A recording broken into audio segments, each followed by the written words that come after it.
지금 저희 통합보수신당이라는 것이 오늘 이제 모양을 드러냈습니다. 자유통일당도 이제 모양을 드러냈습니다. 그래서 보수가 뭐 한국당을 중심으로 하태경 뭐 이렇게 쭉 들어온 거 이제 보수신당이 있고, 또 하나는 이제 자유통일당이 있고, 이렇게 해서 이제 두 개 정당이 자리를 잡는, 그리고 그 오른쪽에 우리공화당 뭐 이런 당들이 이제 중소 당들이 있고, 의원이 없는 또 당들도 쭉 있고 그렇습니다. 근데 통합 그동안에 박형준 통추위원장이 추진해왔던 통추위에 오늘 이병태 교수라든가 또는 이현주 씨라든가 장기표 씨라든가 김대호 씨라든가 이런 새로운 인물들이 대거 쭉 이제 빨려 들어가는 모양새를 보이고 있습니다. 그래서 아주 두 당의 각 축이 굉장히 앞으로 재미있게 진행될 것 같습니다. 왜냐하면 일단 오늘은 소위 보수 신당이 세를 과시하는 형국이 되었고,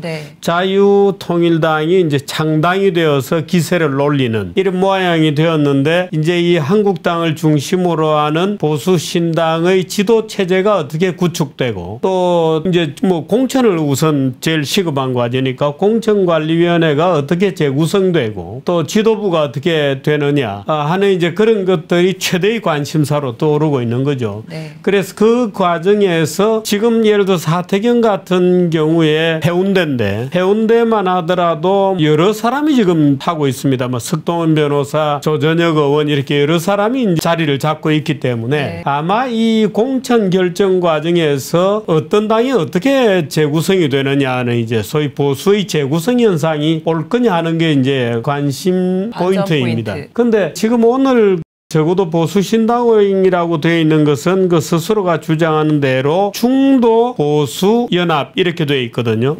근데 중도 보수라고는 합니다만은 지금 오후에 지금 또 나오고 있는 얘기가 기존의 김형호 위원장을 축으로 하는 그 공천위원회가 재구성될 거라는 겁니다. 그 재구성되면 이홍구 전 총리, 김영환, 강철 서신의 김영환 씨, 정태근 의원, 그 장기표 씨 이런 사람들이 공천위원으로 들어갈 거다, 보강될 거다 뭐 이렇게 되어 있습니다. 그렇게 되면 김형호 위원장이 이용구 씨하고의 관계가 어떻게 되는지, 이용구가 위원장으로 되는지는 모르겠습니다만 그런 루머가 지금 돌고 있어요. 또 어떤 유튜브에서 그런 얘기를 또 명시적으로 했고, 그래서 제가 장기표 씨에게는 직접 전화를 했습니다. 그래서 장기표 씨에게 장 선생은 그 공천관리위원회 새로 구성되는 신당의 공천관리위원회에 수락이 되었나 미리 얘기가 되었나 이렇게 물어보니까 누가 그런 얘기를 하더냐, 전혀 금시초문이다 이렇게 얘기는 했습니다만은 얘기인즉슨 그렇게 나오고 있습니다. 이제 그렇게 되면 일각에서 얘기하는 대로 뭐냐 이거 도대체 한국당이 어영부영하더니 중도 좌파 정당이 된 거다 이렇게 이제 평가가 될 수밖에 없는 이제 인맥 구성입니다. 그렇게 되면 전직 주사파들이 많이 포함되는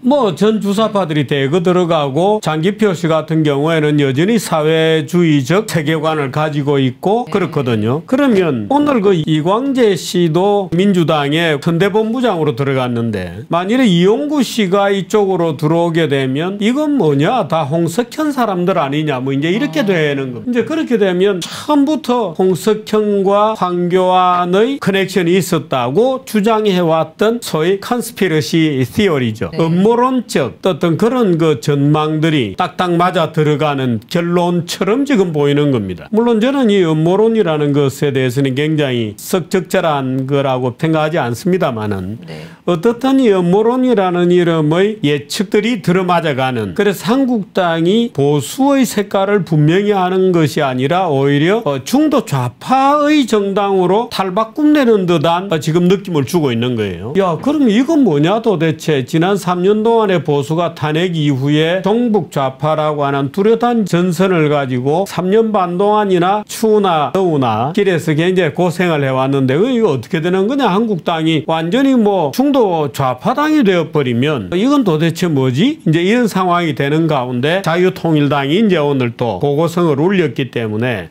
앞으로 이 두 정당의 어떤 그 힘의 관계, 물론 지금으로서는 뭐 압도적으로 말하자면 보수신당, 한국당이 참여하는 보수신당이 압도적입니다만은 오늘 뭐 이병태 교수라든가 이런 분들도 많이 거기에 들어갔기 때문에, 근데 그렇게 이렇게 되면 앞으로 이 보수는 어떻게 될 거냐? 그러면 실제로 이제 공천에 들어가잖아요. 실제로 공천에 들어갔을 경우에 어떤 모양이 될 거냐? 아직 오늘 그 보수 창당 준비위원회로 이제 재편되게 되거든요. 그다음 네. 그전에는 통합추진위원회에다가 이제 창당준비위원회로 바뀌게 됩니다. 네. 창당준비위원회로 바뀌게 되고 새로 당대표를 뽑을 거냐 아니면 그냥 선거대책으로 갈 거냐, 황교안 대표가 계속 말하자면 새 대표가 될 거냐 네. 하는 이제 그런 그 문제도 남아 있고. 저기 말씀 중에 좀 죄송합니다만 혹시 황교안 대표에게 그 홍석표 회장과의 그런 어떤 의혹들에 대해서 직접 한번 취재를 해보시거나 이렇게 전화를 해서 물어보신 적이 있으십니까? 제가 황교안 대표에게 인터뷰를 요청해 놨고 네. 아마 오늘 내일 중에 확정이 될 겁니다. 그렇게 되면 다음 주에 황교안 대표가 유승민 씨하고 1대1 말하자면 담판이 있게 되고 아마 그 부근에 제가 모셔서 황교안 대표하고 인터뷰를 일단 원칙적으로 하기로 했습니다. 다음 네. 날짜를 지금 일정을 보고 있는데 그렇게 되면 이제 여러 가지 여러분들이 궁금한 것을 제가 대신 여쭤볼 수 있죠. 그런 의혹들에 대해서 예. 좀 반드시 짚고 넘어야 되지 않나 이런 예, 생각이 지금 듭니다. 얘기한 예. 그 이제 처음부터 그런 약간의 그 음모론적인 냄새가 나는 황교안 대표하고 홍석현 씨가 옛날에 무슨 삼성의 엑파일 문제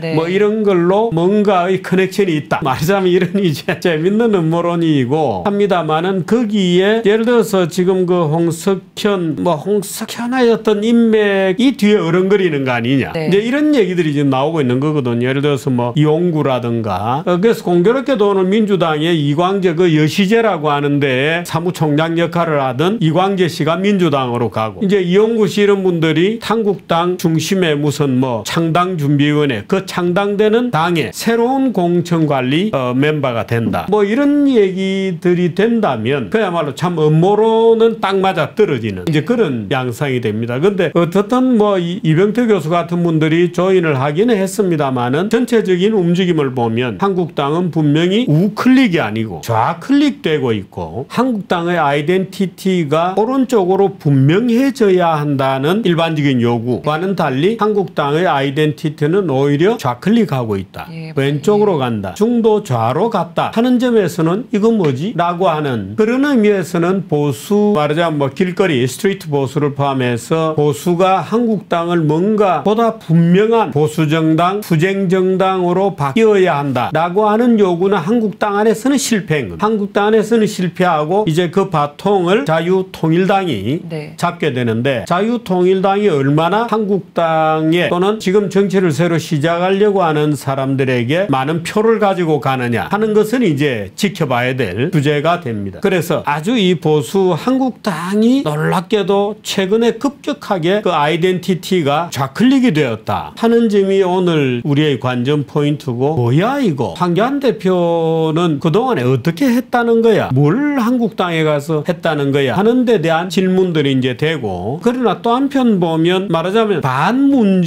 문재인 진영이 아닌 사람은 일단은 다 끌어모으는 데는 성공하고 있는 것 같다. 이런 네. 면도 있습니다. 예. 그러니까 적어도 문재인을 고립시키는 문재인 정권을 고립시키는 데는 어느 정도는 성공하고 있다. 이렇게는 보는데 장차 실제로 이제 보수 내에서 실제 공천 작업에 들어가고 선거에 들어갈 때쯤 되면 이 지형이 공천을 통해서 어떻게 표현이 될 거냐. 그 공천이라는 게 이제 사람을 뽑는 거잖아요. 네. 우리 당은 이런 사람으로 정치를 하겠다고 하는 것을 뽑는 것이기 때문에 무엇보다도 명확한 어떤 그 방침이 나오겠죠. 근데 네. 현재 지금 그 한국당의 지금 오늘 저녁의 지형은 굉장히 그 복잡다단한 요소가 말하자면 물리적 결합을 지금 하고 있는 것이어서 선거는 어떻게 될지 모르겠습니다만 만일에 선거에서 압도적으로 이기더라도 결국에는 분당될 거다. 이렇게 볼 수 있죠. 그렇게 되면 선거에서 이겨서 되더라도 분당될 가능성이 굉장히 많다. 저는 왜냐하면 이 다 섞어놓은 거거든요. 예를 들어 사태경과 말하자면 조전혁은 결합하기 어렵. 말하자면 이제 이런 요소들로 쭉 돼 있고 그래서 글쎄 장기적으로 보면 결국에는 보수 재편이 또 있을 거다. 또 있을 수 있다. 이념이 전혀 다르기 때문에 그렇게 봅니다. 근데 이제 그렇게 해서 지금부터 앞으로 한 2월 말까지 격렬한 공천 전쟁이 벌어지고 그 공천 전쟁의 결과 보수가 보수가 어떻게 재편되느냐 하는 것도 굉장한 관심거리일 거로 봅니다. 저 개인적으로 좀 궁금한 게 있는데요. 자유통일당 지지율은 몇 % 정도 예상하시나요? 지지율이 그렇게 높지는 않을 겁니다. 초기에는. 그래서 아마 몇 석을 얻을 수 있을지 모르겠습니다만 그것은 한국당과의 조정 과정에서 누가 한국당이 어떻든 다 끌어모 성격이 다른 사람들이 일단 끌어모으는 모양새인데 그래서 이제 질적으로 아이덴티티가 바뀌고 있는 중이죠. 이제 그래 되면 한국당 안에서 뭐야 도대체 이거라고 하는 사람들이 곧 이제 자유통일당으로 위치를 옮길 가능성이 있죠.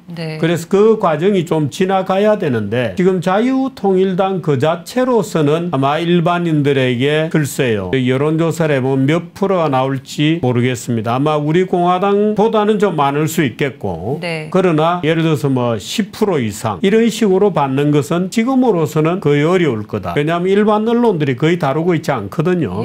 태극기 시위를 다루고 있지 않듯이 지난 3년 동안 애국 보수들이 열심히 싸워왔습니다마는 어떤 언론도 그거를 진지하게 다루지 않았듯이 자유통일당도 지금 진지하게 다루고 있지 않습니다. 그래서 뭔가 이 자유통일당은 정강정책도 굉장히 분명하고 신뢰가 가는 그래서 그러나 그것이 어떤 여론의 어느 정도까지 어떤 구심점이 될 때까지는 아마 굉장히 악전고투의 고전을 해야 될 수도 있고 그러나 어떤 순간에는 태풍이 불 수도 있죠. 저는 그 후자의 가능성도 배제할 수 없다 이렇게 봅니다. 지금 윤석열 검찰총장이 차기 뭐 대권에서 후보로 2위로 이렇게 나왔다는 여론조사 결과 나왔는데 그런 거 보면 우리나라 국민들은 뭔가 좀 강하게 싸워줄 그런 인물을 찾고 있는 것이 아닌가 이런 생각도 듭니다. 싸워줄 인물이라는 생각도 듭니다만은 동시에 이 너무 시류에 편성한다 이런 면도 있죠. 그런데 황교안 대표가 윤석열만도 못한 3위로 지금 쳐져 버렸거든요.